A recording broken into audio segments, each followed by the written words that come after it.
ಆಳ್ವಾಸ್ ನುಡಿಸಿರಿಯಲ್ಲಿ ಬೆಕ್ಕುಗಳ ಪ್ರದರ್ಶನ ಹಾಗೂ ಶ್ವಾನ ಪ್ರದರ್ಶನ ಇನ್ನಷ್ಟು ಆಕರ್ಷಣೆಗೆ ಕಾರಣವಾಯಿತು. ಕ್ಯಾಟ್ ವಾಕ್ ನಡೆಸಿದ ಬೆಕ್ಕುಗಳಿಗೆ ನಾವೇನು ಕಡಿಮೆ ಇಲ್ಲ ಎಂದು ಶ್ವಾನಗಳು ಕೂಡ ತಮ್ಮ ಮೈಮಾಟ ಕೌಶಲ ತೋರುವ ಮೂಲಕ ರಂಜಿಸಿದವು.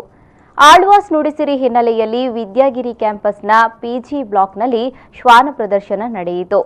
ಜರ್ಮನ್ ಶೆಫರ್ಡ್, ಮಸೈಟ್ ಬೆರ್ನರ್ಡ್, ಡಾಲ್ಮೇಷನ್, ಅಮೆರಿಕನ್ ಬುಲ್ಸ್ ಹೀಗೆ 20 ತಳಿಯ ಶ್ವಾನಗಳು ಎಲ್ಲರ ಗಮನ ಸೆಳೆದವು.